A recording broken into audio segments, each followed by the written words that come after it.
Hi, my name is Carole Eiben, and I am the Financial Aid Director at Penn State Abington. I'm here to talk with you about planning for college, specifically financial aid. So the topics that we're going to cover are explaining what is financial aid, what's the FAFSA all about.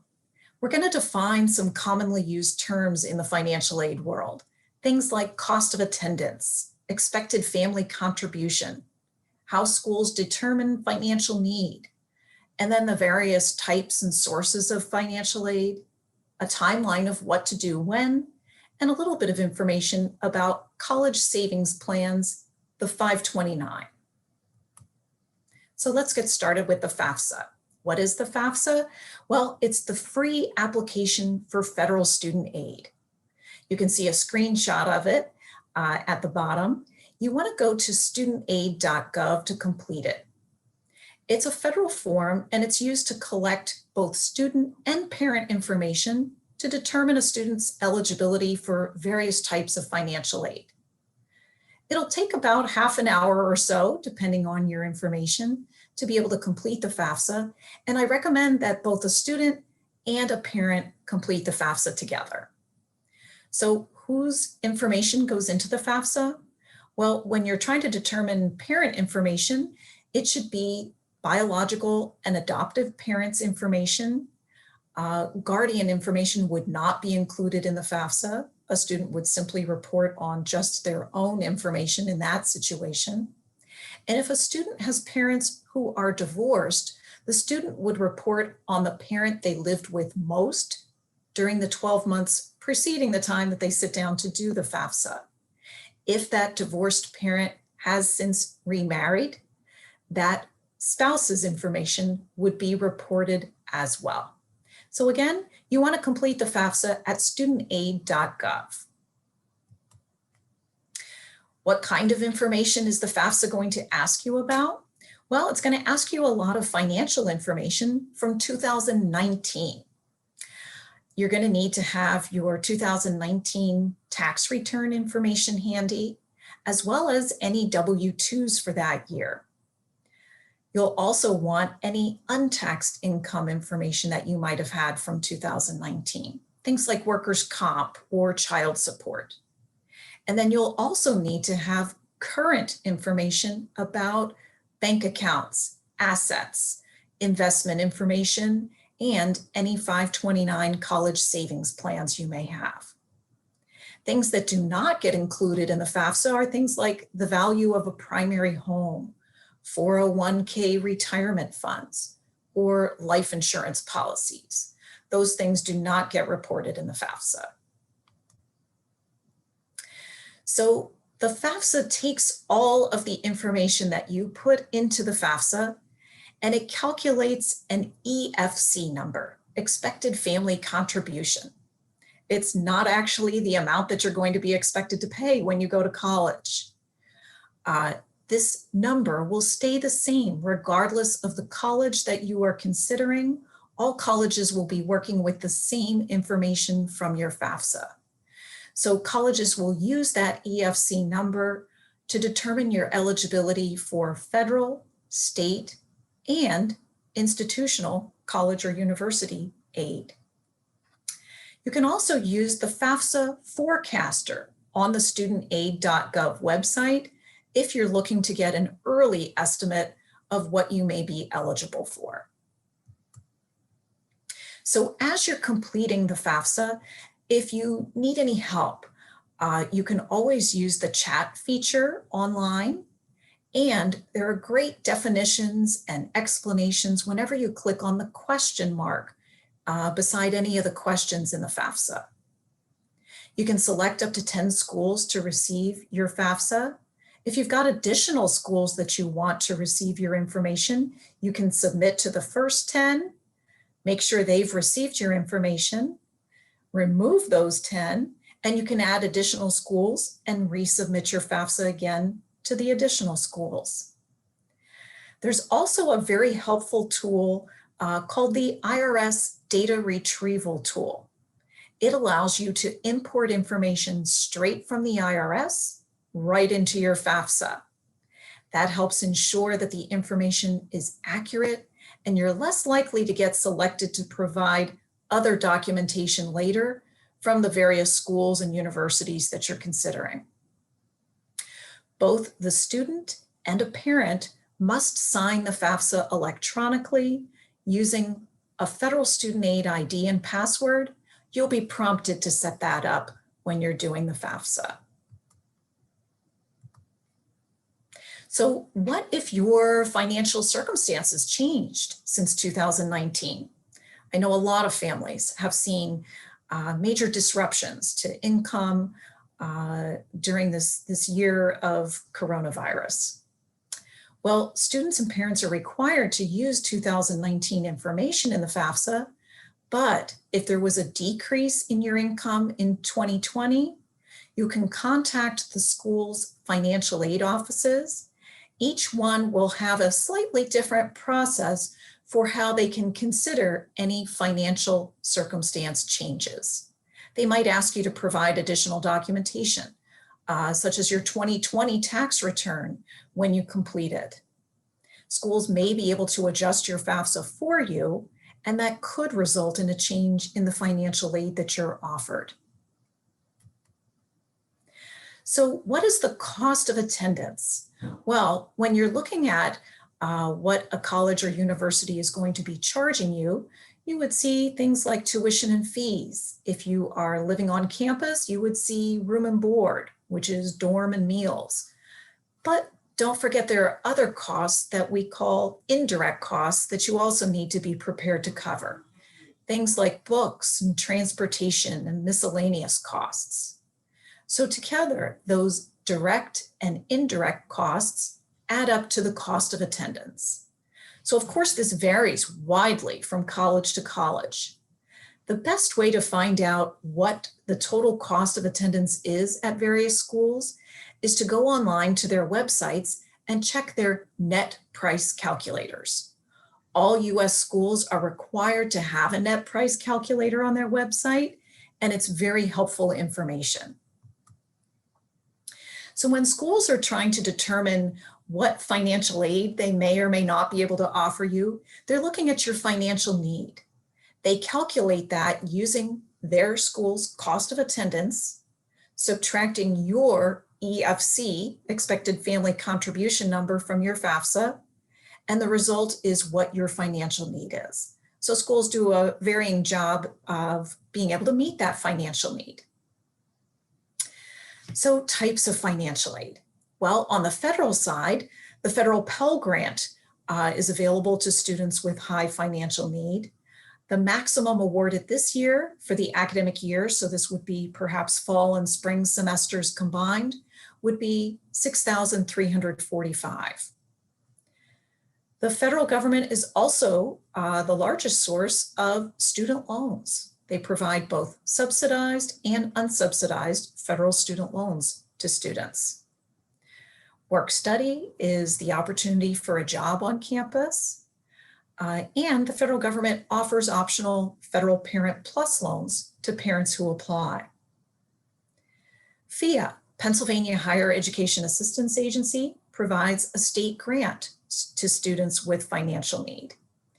And then again, institutions themselves, colleges and universities will provide scholarships and grants. So let's talk first about scholarships. They could be awarded based on academic merit, skills, talents. Some require essays, videos, letters of recommendation, and they're offered through a variety of sources, not just from schools themselves. So this is a list of some organizations that can help you identify scholarships that you might be eligible to apply for. Big red flag if an organization is asking you to pay for a scholarship, it's probably not legitimate, as well as if they're asking for too much personal information, things like social security number. That would be a red flag that might not be a legitimate organization to apply through. Going back to the Pennsylvania State Grant from FEA, this is a grant that is available to PA residents, so Pennsylvania residents who have demonstrated financial need in the FAFSA. and meet the FIA state grant eligibility criteria. So at the very end of the FAFSA application, there's a very small link to continue on to the FIA state grant application. Sometimes people are too busy celebrating that they are done with the FAFSA and they miss that tiny little link. If so, it's not a problem. You can go directly to FIA.org, their website, and apply there. So the grants vary in amount depending on a student's financial need. The range is typically around $500 to $4,000. Students do need to complete the FAFSA each year before May 1st to continue to be reviewed for future state grant eligibility. Student loans are always a hot topic. The typical first-year student will be offered $5,500 in federal student loans. Again, the subsidized and unsubsidized loans. So the difference between the two types is with the subsidized loan, the government is paying the interest for the student on that loan while the student is in school at least half time. With the unsubsidized loan, they're not doing that. So it's like a regular loan all the way through. It is accruing interest as the student is progressing through college. So the advantage to the federal student loans is the interest rate. This year's loans interest rate is 2.75%. The government takes a little bit off the top of the loan for its origination fee, a little more than 1%. There are other loan options. If you are looking at a school and realizing that $5,500 in federal student loans through the FAFSA is not enough to help you, students can apply for educational loans through other types of lenders, banks and credit unions, with a cosigner. So that could be a parent or someone else who has a good credit history. It's really important to compare the rates and terms of any type of loan product you're considering, understand whether the interest is fixed or variable, when does that loan need to be repaid, and what will that look like. So you can borrow up to that cost of attendance limit minus any other financial aid.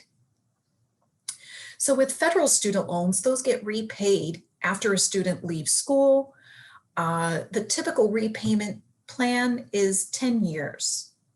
So if a student borrows about $10,000, they would be expecting to pay about $100 a month for 10 years. So for every $10,000 borrowed, expect to pay roughly $100 a month. So most financial experts really recommend that students don't borrow more than they expect to earn their first year out of college for their whole college degree. Just a general rule of thumb.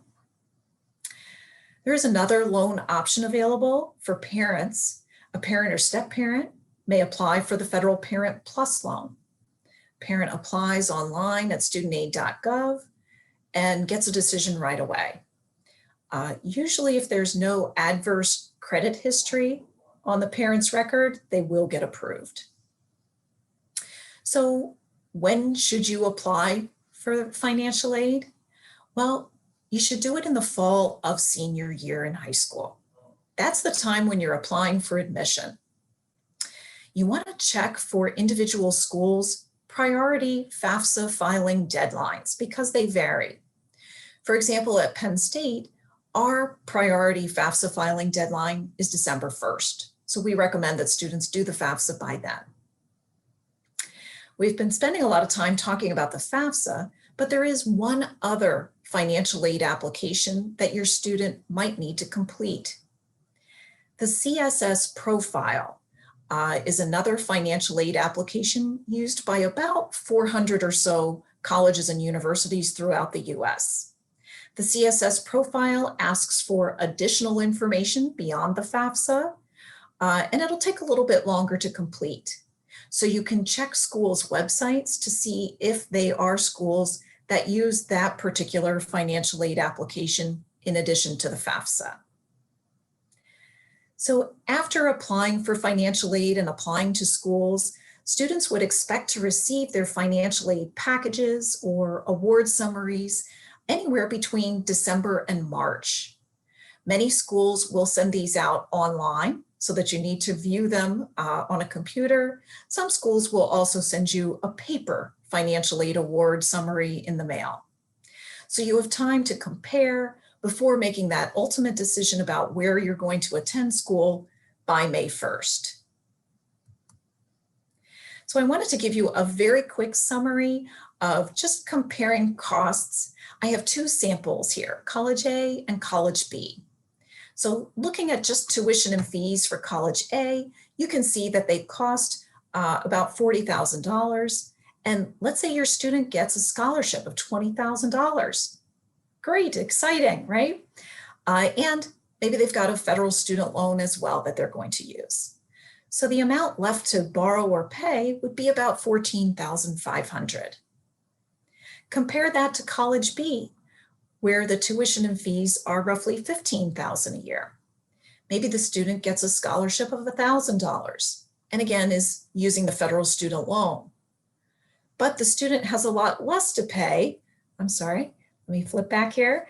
$7,500 would be that student's out-of-pocket amount to cover or borrow through additional loan funding. It's important to really put all of the financial aid award information that your student receives side by side so that you compare costs, value when making that ultimate decision on where to attend school. So a brief mention about 529 plans. These can be set up in the years before a student goes to college, and there are certain state income tax breaks for the contributions that are made to the plan. And then the money can be withdrawn tax-free if it's going to be used for educational costs. So check out the website, pa529.com, for additional information about that. Lastly, I want to recommend the Pennsylvania Student Aid Guide. This has everything about financial aid you may want to know, and it's available through FIA's website. So even though FIA is a provider of state grant funding, they also are just a great resource for information for all types of financial aid. So I really recommend that you check it out. Go to their college planning section of their website to find the guide. So in conclusion, I just want to let you know that while the financial aid process may seem daunting at first, there are lots of opportunities for help. Contact the school's financial aid offices that you are interested in. Contact us at Penn State Abington. We'd be glad to assist you with any questions you may have.